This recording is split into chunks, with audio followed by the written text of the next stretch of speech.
There's so much changing in the office of the CFO with the tools and platforms right now. Many of our clients, we charge time and materials, and the time is going down. And I think our role as advisors are going to become more around thinking about managed services. There's lots of tools that we've invested in that in a labor rate-based business model would have made no sense for us to make those investments because they're just driving down the amount of time people spend in some ways, but they're making the product better. But what I'm selling at the end of the day is an output that is a combination of what someone can do with really good technology behind them. That kind of trusted advisor approach that we want to promote in the way that we work with clients really depends upon, or really is predicated upon, our staff as something to offer beyond just a straight service execution. How do we unlock capacity on our team to do more analysis and more sort of storytelling partnership and less sort of building assets, right? Building reporting, building models. There was so much manpower involved in that, and it was short-circuiting the amount of time that our team could spend with clients actually talking about their businesses. We had so much data and have so much data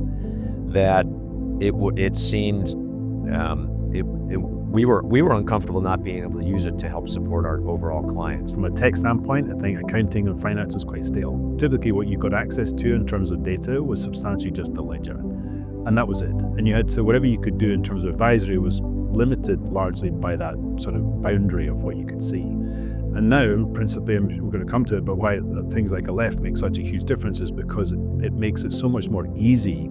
It facilitates that access to data into the next levels of the organization. To be able to go to a client and say, hey, we've looked at other companies that have raised $30 million that are doing $10 million in ARR, and these are some metrics across those 40 companies that fit that profile.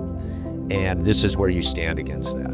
That is such a powerful tool that we now have that we can use in supporting our clients. Whether it's the customer, pipeline, operational metrics, data, payroll, all that stuff becomes something that we can see, and therefore we can leverage in the value that we're providing to clients and projections and modeling and advisory. The business analytics stuff are so much more enabled with that data. Every single CFO engagement we're in, first thing we do is connect to Aleph, everything. And all our models are, all of our templates, everything is now dependent upon Aleph. We were into the implementation, I think, 2 or 3 months, and the team was really in the weeds. And I said, why don't we just put it in front of like a prospect? Like, let's see what the reaction is. Like, let's just show them this. Like, let's lean into the fact that we're partnering with this company to do a thing that's better than anybody else in the space. Like, let's lean into that. And I would say by late summer, the Aleph demo was a key part of every customer prospect instance where we pitched a finance service, an FP&A service or dashboarding service or something like that.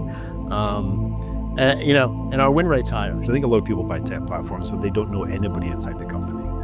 And you actually value our expertise as much as we value the quality of your product. And so you kind of just end up with an agreement that just makes sense to all, but you really are most committed because there's this fit between the people and the teams.